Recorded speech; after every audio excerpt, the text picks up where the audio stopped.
Hi everyone. आज के video में देखेंगे साइकोलॉजी का most important topics personality disorder and schizophrenia. ऐसे टॉपिक्स हैं जो हर बार एग्जाम में 3 से 4 क्वेश्चन आना हमेशा तय माना जाता है। तो आज का वीडियो काफ़ी ज़्यादा इंपॉर्टेंट है। तो चलिए शुरू करते हैं आज का पहला क्वेश्चन। लेकिन उससे पहले अगर आप यूपीएससी 4 स्टेट 2nd फेज की तैयारी कर रहे हो तो आपके लिए कंप्लीट 150 मार्क्स का नोट्स दिया जा रहा है, जिसमें साइकोलॉजी के सिलेबस में जितने भी आपके यूनिट है 15 यूनिट, वो सारे यूनिट वाइज टॉपिक खत्म करते हुए हमने 2000 से ज़्यादा टॉपिक वाइज क्वेश्चन आंसर, साथ में एनसीईआरटी क्लास 11 क्लास 12 का chapter wise question answer, GK GS math reasoning arts of teaching and language paper, और साथ में टॉपिक वाइज थ्योरी और प्रीवियस ईयर क्वेश्चन आपको दिया जा रहा है। साथ में साइकोलॉजी का व्हाट्सएप ग्रुप जहाँ पे आप टेस्ट सीरीज और जितने भी साइकोलॉजी के मेंबर हैं उनके साथ आप ग्रुप डिस्कशन भी कर सकते हो। ये सब कुछ मिलेगा सिर्फ 500 में। साथ में आपको गाइड भी किया जाएगा कैसे एग्जाम की तैयारी करनी है, किस टॉपिक पे ज़्यादा फोकस करना है, कैसे मैंने खुद का पेपर क्वालिफाई किया, आपको हर एक चीज़ आपको डिटेल में बताया जाएगा। लेने के लिए आपको इस नंबर पे कॉल व्हाट्सएप करना है, जो डेली बहुत सारे बच्चे ज्वाइन कर रहे हैं। अगर आप भी सीरियस हो तो आप इस नंबर पे कॉल व्हाट्सएप कर सकते हो। तो चलिए शुरू करते हैं आज का पहला क्वेश्चन। पहला क्वेश्चन है, किसी भी निम्नलिखित में कौन सी सीमा रेखा व्यक्तित्व विकार का लक्षण नहीं है? पहला ऑप्शन है परित्याग का त्रिभुज, ऑप्शन नंबर बी है आवेगी व्यवहार, ऑप्शन सी स्थिर संबंध, या ऑप्शन नंबर डी भावनात्मक अस्थिरता, या इनमें से कोई नहीं।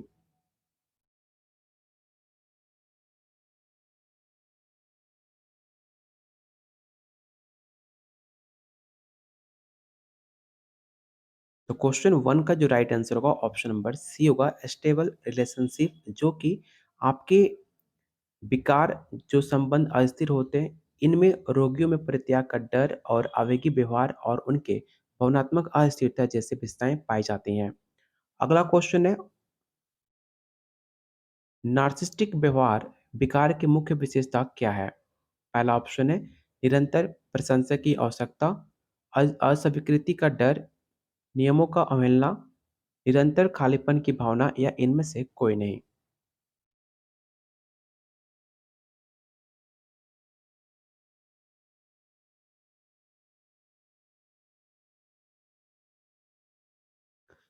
तो आपने ऐसे बहुत सारे लोग देखा होगा जिनको तारीफ सुनना, उनकी प्रशंसा खुद की होती रहे, वो काफ़ी उनको अच्छा लगता है। तो एक तरह का ये बीमारी है, एक तरह का बोल सकते हो डिसऑर्डर माना जाता है, जिसे हम नार्सिसिस्टिक व्यक्तित्व विकार माना जाता है, जिनको अपनी तारीफ के अलावा कुछ भी सुनाई नहीं देता, उनको अपनी तारीफ सुनना काफ़ी ज़्यादा पसंद आता है। तो क्वेश्चन टू का जो राइट आंसर होगा ऑप्शन नंबर ए हो जाएगा। क्वेश्चन नंबर थर्ड, आपको बताना है कि सिजोफ्रेनिया मुख्य रूप से निम्नलिखित लक्षणों में किसके द्वारा पहचाना जाता है? पहला ऑप्शन अत्यधिक बोलना, ऑप्शन बी भ्रांतियाँ, ऑप्शन नंबर सी तीव्र सिर दर्द, या ऑप्शन नंबर डी लगातार मूड स्विंग करना, या इनमें से कोई नहीं।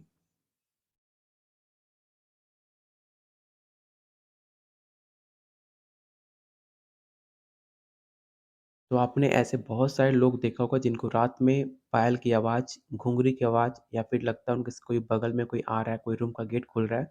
ऐसा जो भ्रम, जो गलत विश्वास, जो आपको सुनाई दे, जो आपको दिखे लेकिन वास्तविकता से कोई इनका लेना-देना नहीं होता, उसे कहा जाता है सिज़ोफ्रेनिया का एक शिकार। मतलब अगर आपको ऐसा फ़ील होता है, तो इसका मतलब आप सिज़ोफ्रेनिया का शिकार हो चुके हो, जो कि एक गलत विश्वास, एक गलत भ्रम माना जाता है। जो कि क्वेश्चन थर्ड का जो राइट आंसर होगा ऑप्शन नंबर बी हो जाएगा, भ्रांतियाँ जिसे हम भ्रम बोलते हैं। तो क्वेश्चन थर्ड का राइट आंसर होगा ऑप्शन नंबर बी।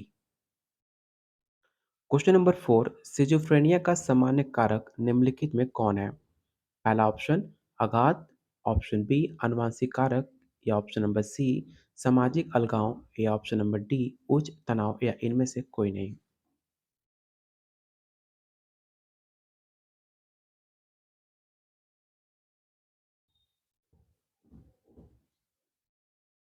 देखो, अगर तो जो भी ऐसे सिज़ोफ्रेनिया के जो विकार होते हैं, ऐसा माना जाता है कि इसके पीछे ना आपका जेनेटिक्स का हाथ होता है। ऐसे कारक जो आपके आनुवांशिक कारण होते हैं, जो आपके परिवार के इतिहास से चला आता है, जो उनके पास्ट में जो भी आपके दादा हैं, नाना जो भी हैं, उनसे ये विकार जो है, ये आपका डिसऑर्डर है, वो आपके अंदर ट्रांसफ़र होता है। साथ में इसको और ज़्यादा बूस्ट देने के लिए आपका पर्यावरणीय कारक इसका भी ज़िम्मेदार माना जाता है। लेकिन जो इसका राइट आंसर होगा ऑप्शन नंबर बी होगा, जेनेटिक फैक्टर्स। ऐसा नहीं है कि आपको नए-नए बीमारी आपको स्टार्ट होगा, ये सारे लक्षण आपको मैक्सिमम आपके जेनेटिक्स से आपके जो भी पास्ट मेंबर हैं आपके घर में, उनसे आपके अंदर ट्रांसफ़र होता है, जिसको हम जीन्स बोलते हैं, जिसे हम जेनेटिक फैक्टर बोलते हैं। जैसे कि आपको बालों का गिरना, अगर आपका बाल गिर रहा है तो आपकी फैमिली में हो सकता है कि बाल गिरने का पहले से प्रॉब्लम हो, फिर आपके आई का कलर, ये सब आपके जेनेटिक फैक्टर माने जाते हैं। तो ऑप्शन नंबर बी इसका राइट आंसर होगा। क्वेश्चन नंबर 5, किस विकार को आत्म महत्व को निरंतर और अतिरंजित भावना द्वारा पहचाना जाता है? पहला ऑप्शन है आश्रित व्यक्तित्व विकार, ऑप्शन नंबर बी नार्सिस्टिक व्यक्तित्व विकार, ऑप्शन नंबर सी हिस्ट्रियोनिक व्यक्तित्व विकार या ऑप्शन नंबर डी परिहार व्यक्तित्व विकार या इनमें से कोई नहीं।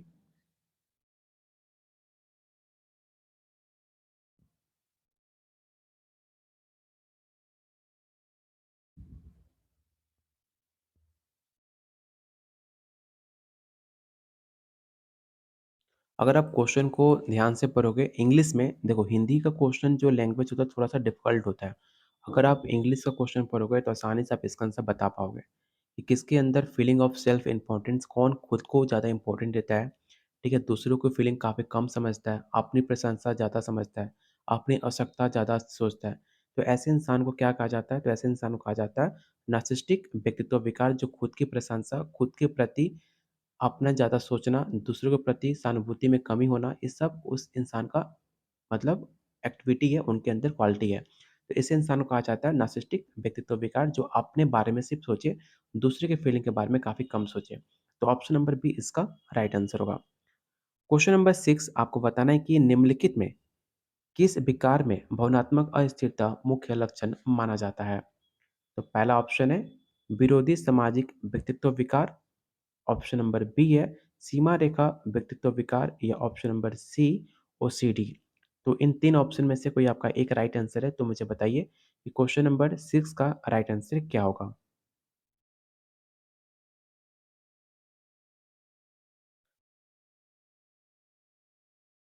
एक ऑप्शन दिख रहा है बॉर्डरलाइन पर्सनैलिटी डिसऑर्डर बीपीपीडी, ठीक है? जिसको हम बीपीडी बोलते हैं। ये होता क्या है बीपीडी? बीपीडी का फुल फॉर्म होता है बॉर्डरलाइन पर्सनैलिटी डिसऑर्डर। ऐसे इंसान जो अपने मूड स्विंग के बारे में बात करते हो। ऐसा इंसान आपने देखा होगा, आपके दोस्त, आपके रिलेशन, आपके बॉयफ्रेंड गर्लफ्रेंड होंगे। जब उनके मूड होता है तो आपसे बात करेंगे। जब उनका मूड नहीं होगा तो आप उन पे कितना भी प्यार बरसा दो, आपसे प्यार से बात नहीं कर सकते। तो ऐसे इंसान को कहा जाता है बीपीडी, जो उनके बॉर्डरलाइन पर्सनैलिटी डिसऑर्डर होता है, जिनको हम मूड स्विंग के नाम से जानते हैं। उनको स्थिरता में, रिलेशन में कोई मतलब नहीं होता। उनका मूड अच्छा है तो आपके लिए साथ अच्छा करेंगे, मूड उनका खराब है तो आप जितना भी अच्छा कर लो, आपके साथ वो गलत व्यवहार करेंगे। तो क्वेश्चन नंबर 6 का जो राइट आंसर होगा ऑप्शन नंबर बी होगा। क्वेश्चन नंबर 7 आपको बताना है कि सिज़ोफ्रेनिया में भ्रांति का सबसे सामान्य प्रकार क्या है? What is the most common type of delusion in schizophrenia? पहला ऑप्शन है प्रणयिक भ्रांति, भव्य भ्रांति, शारीरिक भ्रांति, धार्मिक भ्रांति या इनमें से कोई नहीं।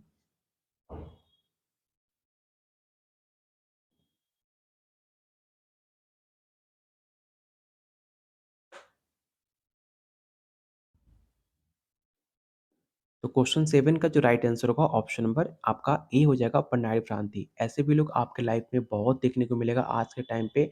ऐसे लोग की संख्या काफ़ी ज़्यादा हो गई है, जिस व्यक्ति को लगता है कि जितने भी सारे लोग हैं उनके खिलाफ साजिश रच रहे हैं। अगर ऐसा बहुत इंसान आपने लाइफ में देखा होगा, आज के टाइम पे तो मैक्सिमम हर इंसान से पूछ लो, तो उनको यही लगता है कि जितने भी सामने की दुनिया है, जितने भी समाज में उनके दोस्त हैं, उनके चाहने वाले हैं, सब उनके खिलाफ साजिश रच रहे हैं, उनकी खुशी देख नहीं सकते, उनका सक्सेस नहीं देख सकते। ऐसे इंसान को कहा जाता है प्रणयिक भ्रांति, एक तरह का ये विकार बोल सकते हो, एक तरह का डिल्यूजन है, ठीक है? जो को सिज़ोफ्रेनिया के अंदर आता है। तो क्वेश्चन 7 का जो राइट आंसर होगा ऑप्शन नंबर ए हो जाएगा। क्वेश्चन नंबर 8 आपको बताना है कि निम्नलिखित में कौन सिज़ोफ्रेनिया का सामान्य लक्षण नहीं है? Which of the following is not a typical symptom of schizophrenia? पहला ऑप्शन है भ्रांतियाँ, भ्रामक विश्वास, गंभीर चिंता या अभिव्यक्ति भाषण या ऑप्शन नंबर डी है ऑप्शन नंबर ई इनमें से कोई नहीं। तो सिज़ोफ्रेनिया का कौन-सा सामान्य लक्षण नहीं है, आपको ये बताना है। इन ऑप्शन को ध्यान से पढ़ो और इस क्वेश्चन को याद रखना। जो भी मैंने इस प्रैक्टिस सेट में क्वेश्चन शामिल किया, काफ़ी इंपॉर्टेंट क्वेश्चन है, जो ऑलरेडी आपके एग्ज़ाम में सवाल पूछे जा चुके हैं या फिर किसी अदर स्टेट में सवाल पूछे गए हैं।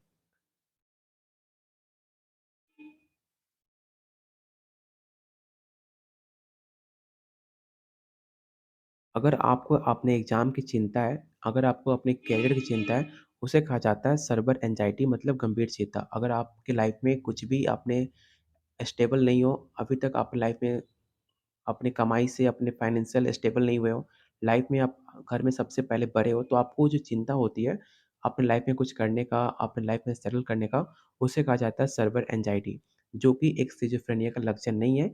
ये चिंता आपको खुद की जो अपनी लाइफ़ को स्टेबल करना एक सिज़ोफ्रेनिया से इससे कोई भी संपर्क नहीं होता, इसका लक्षण नहीं माना जाता। तो जो कि राइट आंसर होगा option number C severe anxiety. जो भी मैं पॉइंट आपको बोल रहा हूँ, मैंने हर एक पॉइंट को इसमें मेंशन कर दिया है, जिसे आप पढ़ के हर एक पॉइंट को आप समझ सकते हो। सर्वर एंग्ज़ायटी क्या होता है, हर एक पॉइंट आपको मैंने इसमें आसान भाषा में लिखा हुआ है, जो आप पढ़ के आप इसे समझ सकते हो। क्वेश्चन नंबर 9 सिज़ोफ्रेनिया किस प्रकार की भ्रांति सबसे सामान्य होती है? What type of hallucination is most commonly experienced in schizophrenia? पहला ऑप्शन श्रवण भ्रांतियाँ, दृश्य, गंध, स्पर्श या इनमें से कोई नहीं। मतलब सिजोफ्रेनिया में ऐसा कौन सा प्रकार है जो सबसे ज़्यादा सामान्य जो मैक्सिमम लोगों में देखने को मिलता है? तो इन 5 ऑप्शन को ध्यान से पढ़िए और बताइए क्वेश्चन 9 का राइट आंसर क्या होगा?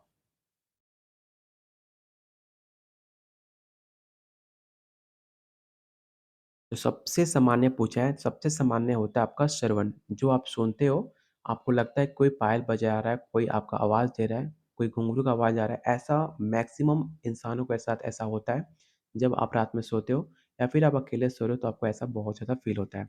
तो क्वेश्चन 9 का जो राइट आंसर होगा ऑप्शन नंबर ई होगा। क्वेश्चन नंबर 10 सिज़ोफ्रेनिया के लिए निम्नलिखित में कौन-सा उपचार सामान्य है? अगर अगर आपको ऐसा रोग है तो उसका ट्रीटमेंट भी होता है। हर रोग का एक इलाज होता है।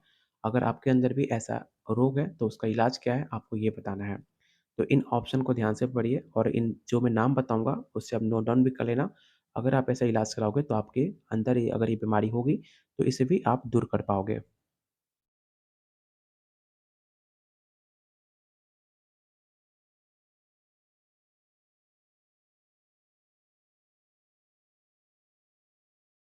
तो क्वेश्चन 10 का जो राइट आंसर होगा ऑप्शन नंबर ए हो जाएगा एंटीसाइटिक दवाएँ, जो कि लक्षणों को नियंत्रित करने में काफ़ी ज़्यादा मदद करती है। कोई भी दवा ऐसा नहीं होता जो रोग को दवा खाया और आपने खत्म हो गया। दवा से जो आपका उपचार होता है वो धीरे-धीरे आपके अंदर कंट्रोल किया जाता है और धीरे-धीरे वो खत्म होता है। तो क्वेश्चन 10 का जो राइट आंसर होगा ऑप्शन नंबर ए हो जाएगा। अगला क्वेश्चन है निम्नलिखित में कौन-सा एंटी सोशल व्यक्तित्व विकार का मुख्य लक्षण माना जाता है? Anti social personality disorder. पहला ऑप्शन दूसरों के प्रति सहानुभूति, दूसरों के अधिकारों की अवहेलना, अत्यधिक चिंता, परिवार से मजबूत लगाव या इनमें से कोई नहीं। क्वेश्चन काफ़ी बेहतरीन है। ऐसे क्वेश्चन आपको बीपीएससी में मैक्सिमम देखने को मिलेगा। तो ऑप्शन को ध्यान से पढ़िए और क्वेश्चन को एक बार रीड कर लेना। इंग्लिश में और हिंदी में कभी भी एग्ज़ाम देने जाओ, तो कभी भी सिर्फ़ एक लैंग्वेज को आंसर रीड करने के बाद आपको आंसर टिक आउट नहीं करना चाहिए। जब तक आप दोनों लैंग्वेज को रीड करोगे, तो ही जाकर आप आंसर टिक आउट करना, नहीं तो बहुत बार ऐसा होता है जो इंग्लिश में कुछ और लिखा होता है और हिंदी में कुछ और लिखा होता है और आप हिंदी पढ़ के गलत आंसर टिक आउट कर दोगे। इसलिए आपको दोनों लैंग्वेज को पढ़ के उसके बाद आपको आंसर देना चाहिए।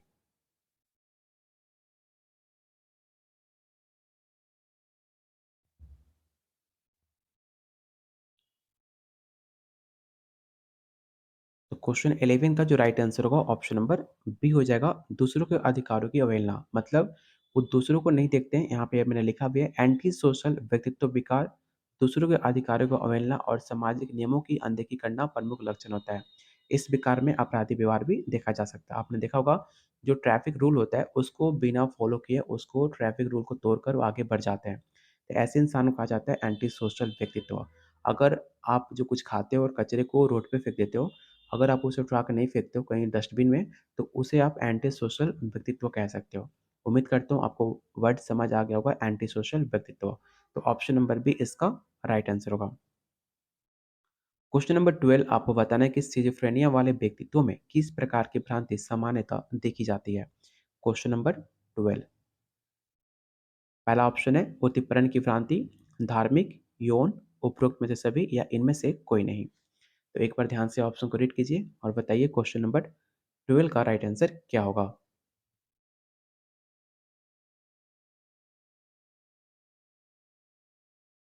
तो मैंने आपको जस्ट बताया था सिज़ोफ्रेनिया के अंदर ऐसे इंसान होते हैं जो उद्दीपन की भ्रांति उनके अंदर ज़्यादा होती है कि उनको सारे लोग उनको मिलकर नुकसान पहुँचाने की कोशिश कर रहे हैं। तो क्वेश्चन नंबर 12 का राइट आंसर होगा option number A. Question number 13 schizophrenia का सबसे सामान्य क्रांत की भ्रांति क्या है?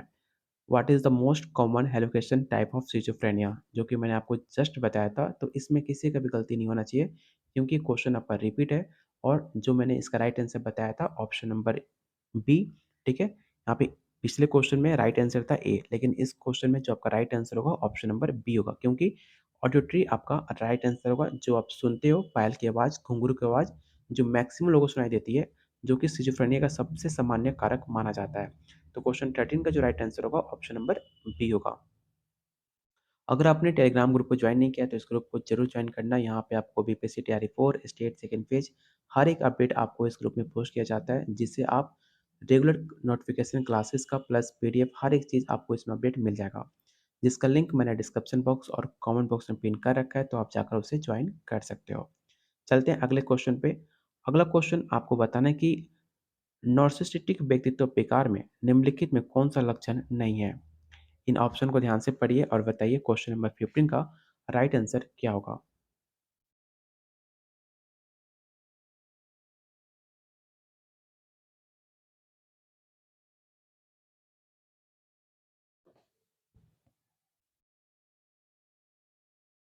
तो क्वेश्चन 14 का जो राइट आंसर होगा ऑप्शन नंबर डी हो जाएगा, परिवार से मजबूत लगाव। हर एक मैंने पॉइंट को इसमें क्लियर रखा हुआ है, व्याख्या दिया हुआ है, जिसे आप पढ़कर आसानी से समझ सकते हो। सिर्फ क्वेश्चन का आंसर रट्टा मारोगे, आज याद करोगे, 2-4 दिन बाद भूल जाओगे। लेकिन जब आप व्याख्या पढ़ोगे तो आप हर एक क्वेश्चन को समझ के पढ़ोगे और आपको हर टाइम आपको याद रहेगा कि सिज़ोफ्रेनिया क्या होती है, डीपीडी क्या होता है, बीओडी क्या होता है, हर एक चीज़ मैं डिटेल में लिखा हुआ हूँ, जिसे आप पढ़ने के बाद कभी भी दोबारा लाइफ में नहीं भूलोगे, इसकी गारंटी मैं देता हूँ क्योंकि इतना आसान भाषा में मैंने हर एक पॉइंट को एक्सप्लेन किया है, जिससे आप पढ़ने के बाद आपके माइंड में सेट हो जाए। चलते हैं क्वेश्चन नंबर 15 पे। आपको बताना है कि सिज़ोफ्रेनिया का सबसे अधिक निदान किस आयु वर्ग में किया जाता है? पहला ऑप्शन बचपन, किशोरावस्था से लेकर युवावस्था तक, मध्य आयु, बुजुर्ग या इनमें से कोई नहीं।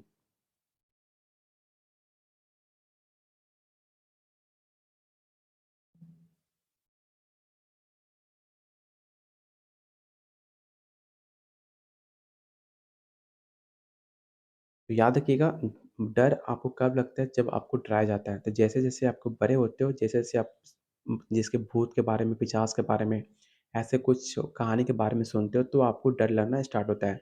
जो कि हमारे किशोर अवस्था जो स्टार्टिंग पीरियड होता है ये किशोर अवस्था का, जिसकी आयु 14 से 16 मानी जाती है और आपके 30 वर्ष तक, जब तक आपके अंदर समझदारी, आप मैच्योर नहीं हो जाते हो, तब तक आपको ऐसे डर और आपको वहम होते रहता है कि ऐसा कुछ होता भी है दुनिया में। तो इसका जो राइट आंसर होगा ऑप्शन नंबर बी होगा, किशोर अवस्था से लेकर युवा अवस्था तक, जो कि 16 वर्ष से लेकर 30 आयु वर्ष में इसे सबसे ज़्यादा आपको ऐसे विकार आपको देखने को मिलेगा। तो क्वेश्चन नंबर 15 का जो राइट आंसर होगा ऑप्शन नंबर बी हो जाएगा। क्वेश्चन नंबर 16 आपको बताना है कि सिज़ोफ्रेनिया विकसित करने के लिए निम्नलिखित में कौन-सा प्रमुख जोखिम कारक है? पहला ऑप्शन उच्च सामाजिक आर्थिक स्थिति, सिज़ोफ्रेनिया का पारिवारिक इतिहास, अत्यधिक सामाजिक संपर्क या बचपन का आघात या इनमें से कोई नहीं।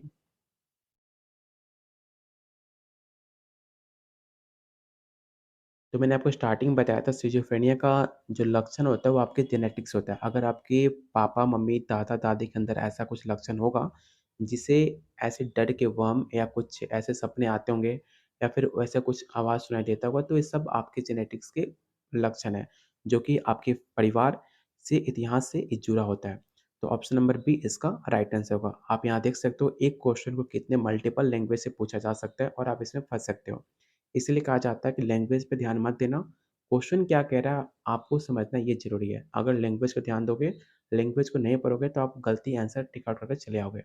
इसलिए जब भी क्वेश्चन रीड करो, ध्यान से क्वेश्चन को रीड करो, क्वेश्चन समझ में आ जाएगा तो आप आसानी से आंसर भी बता पाओगे बिना ऑप्शन को देखे हुए भी। तो क्वेश्चन 16 का जो राइट आंसर होगा ऑप्शन नंबर बी होगा। क्वेश्चन नंबर 17 आपको बताना है कि सिज़ोफ्रेनिया का संज्ञानात्मक व्यवहारिक चिकित्सा, जिसे आप सीबीटी नाम से जानते हो, कॉग्निटिव बिहेवियरल थेरेपी, आप इसे याद रखना, उसका प्राथमिक उद्देश्य क्या है? इन ऑप्शन को ध्यान से पढ़िए और बताइए कि सीबीटी का प्राथमिक उद्देश्य क्या है? इन ऑप्शन को ध्यान से पढ़िए और बताइए क्वेश्चन 17 का राइट आंसर क्या होगा।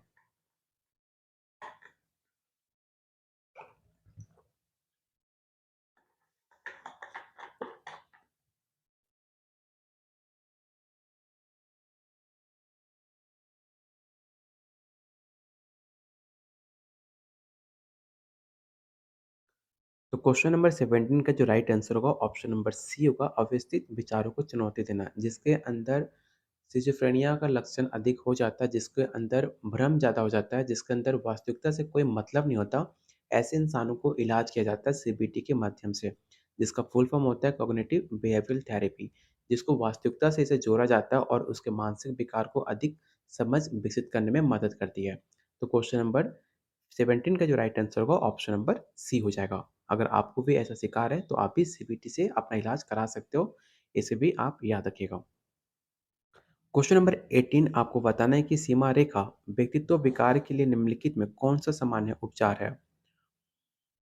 पहला option ECT, option B DBT, option number C antipsychotic दवाएं या ऑप्शन नंबर डी सीबीटी या इनमें से कोई नहीं।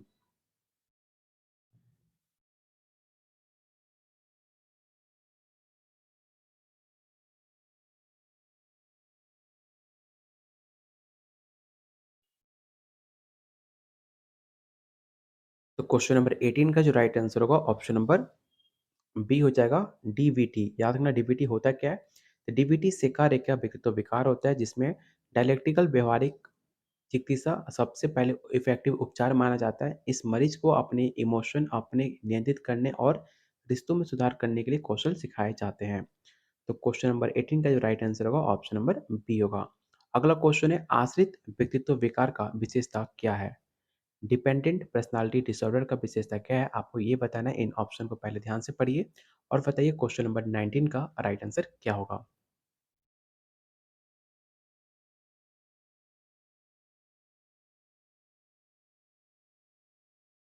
तो क्वेश्चन 19 का राइट आंसर होगा ऑप्शन नंबर ए। अगला क्वेश्चन है सिजोफ्रेनिया का लक्षण नहीं होने वाला निम्नलिखित में कौन सा है। मतलब ऐसा कौन सा ऑप्शन है, कौन सा ऐसा लक्षण है जो सिजोफ्रेनिया का लक्षण नहीं माना जाता। पहला ऑप्शन भ्रांतियाँ, अव्यवस्थित सोच, भावनाओं की कमी, वजन की कमी या इनमें से कोई नहीं। तो काफ़ी आसान क्वेश्चन है। अगर आपका वेट लॉस हो रहा है जो आसानी से होता नहीं है, वेट बढ़ना काफ़ी आसान है लेकिन वेट करना काफ़ी कम है। अगर ऐसा किसी को लगता है कि वज़न कम होने के अंदर सिज़ोफ्रेनिया के हाथ है, ऐसा कुछ नहीं होता। सिज़ोफ्रेनिया एक विकार है और वेट लॉस होना एक अलग बीमारी है। तो क्वेश्चन 20 का जो राइट आंसर होगा ऑप्शन नंबर डी होगा। वेट लॉस कभी भी सिज़ोफ्रेनिया के लक्षण से नहीं होता। ठीक है? तो क्वेश्चन नंबर 20 का जो राइट आंसर होगा ऑप्शन नंबर डी होगा।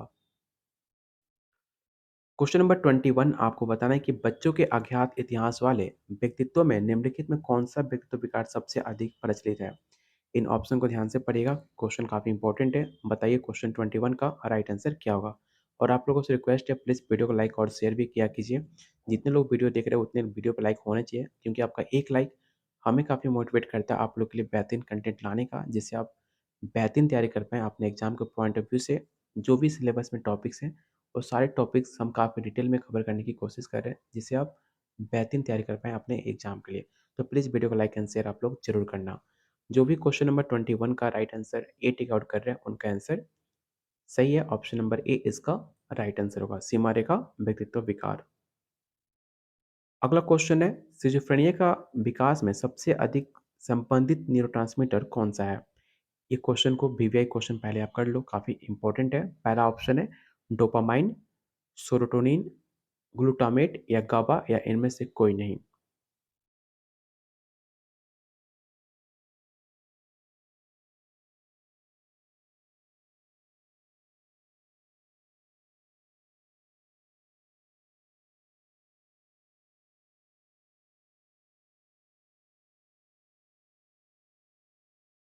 तो क्वेश्चन 22 का जो राइट आंसर होगा ऑप्शन नंबर ए होगा डोपामाइन। ठीक है? सिज़ोफ्रेनिया का जो विकास में डोपामाइन का प्रमुख योगदान माना जाता है, इससे अत्यधिक सक्रियता, भ्रांति और मानसिक अव्यवस्था से दूर हो जाता है। तो क्वेश्चन 22 का राइट आंसर ऑप्शन नंबर ए होगा। अगला क्वेश्चन है निम्नलिखित विकारों में कौन-सा विकार दूसरों के अधिकारों की लगातार अनदेखी करने का पैटर्न दर्शाता है? तो इसका जो राइट आंसर होगा क्वेश्चन नंबर 23 का याद रखिएगा ऑप्शन नंबर ए हो जाएगा एंटी सोशल पर्सनालिटी डिसऑर्डर, जिसे आप एएसपीडी के नाम से जानते हो, जिसमें दूसरों को अधिकारों को लगता है कि उसकी अवहेलना हो रही है और उसके सामाजिक मानकों का उल्लंघन किया जा रहा है, जो कि विकार आमतौर पर आपराधिक व्यवहार से जुड़ा होता है, जो कि मैंने आपको स्टार्टिंग में ही बताया था। तो क्वेश्चन 23 का जो राइट आंसर होगा ऑप्शन नंबर आपका ए हो जाएगा, इसे आप याद रखिएगा। अगला क्वेश्चन आपको बताना है कि टू हिट हाइपोथेसिस किस विकार विकार से संबंधित है। टू हिट हाइपोथेसिस, ठीक है, चलिए पहले ऑप्शन देख लेते हैं। पहला ऑप्शन है अवसाद, ऑप्शन बी है सिजोफ्रेनिया, ऑप्शन सी चिंता विकार, option number D bipolar disorder या इनमें से कोई नहीं।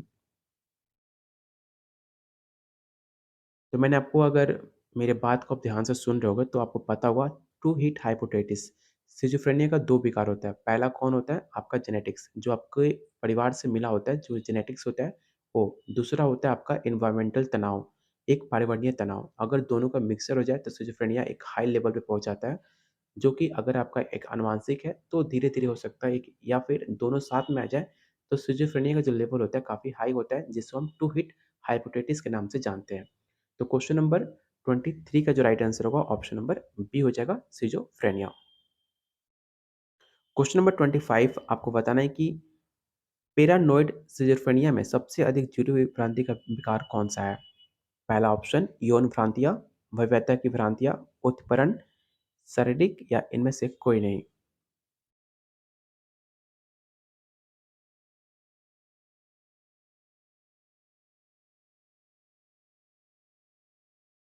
तो क्वेश्चन 25 का जो राइट आंसर होगा ऑप्शन नंबर सी होगा। अगला क्वेश्चन आपको बताना है कि बचने वाले व्यक्तित्व विकार की सामान्य विशेषता क्या है। पहला ऑप्शन प्रशंसा की आवश्यकता, अस्वीकृति का डर, सहानुभूति की कमी, ऑप्शन डी भव्यता या इनमें से कोई नहीं।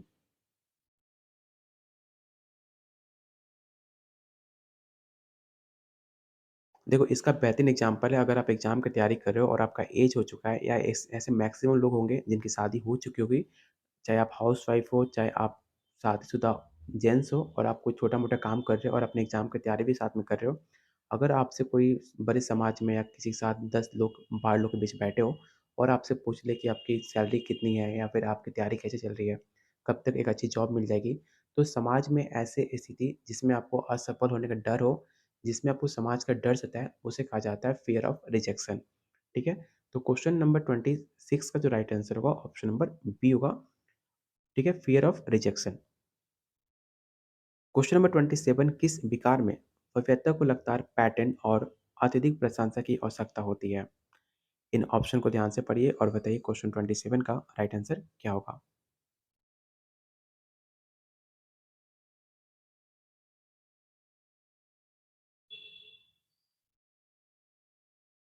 तो क्वेश्चन 27 का राइट आंसर होगा option number A. Question number 28 schizophrenia का प्राथमिक लक्षण निम्नलिखित में कौन सा है? पहला ऑप्शन स्मृति हानि, भ्रांति और भ्रांतियाँ, घबराहट के दौरे, विवस्कृत व्यवहार या इनमें से कोई नहीं।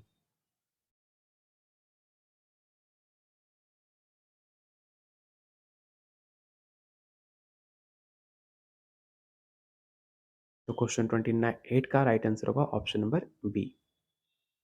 अगला क्वेश्चन किसी व्यक्तित्व विकार की विशेषता जिसमें अंतरंग संबंध, आत्म छवि और भावनाओं में अस्थिरता का पैटर्न होता है।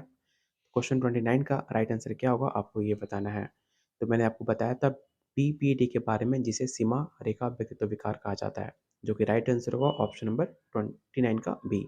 और आज का लास्ट और मोस्ट इंपॉर्टेंट क्वेश्चन जो आपको बताना है कि सिजिफ्रेनिया के उपचार में निम्नलिखित में कौन सी दवा सबसे पहले विकल्प के रूप में मानी जाती है। ये क्वेश्चन मैंने आपको स्टार्टिंग में ही बताया था काफ़ी डिटेल में। अगर आपने सुना हो तो आप आसानी से इसका आंसर बता सकते हो।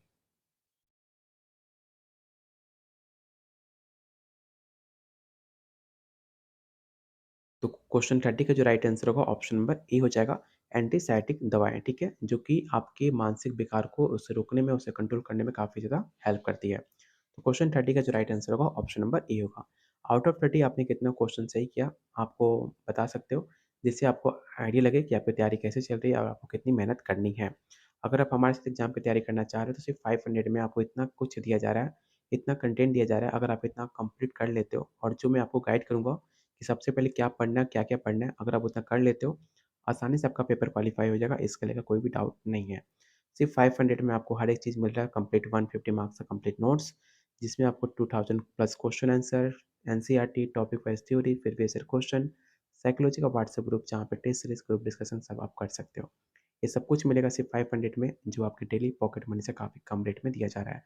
लेने के लिए सिर्फ आपको सिंपल इस नंबर पे कॉल व्हाट्सएप करना है और आप इस कंप्लीट नोट्स को ले सकते हो। तो मिलते हैं बहुत जल्द अगले वीडियो में, तब तक के लिए कीप वॉचिंग, कीप शेयरिंग।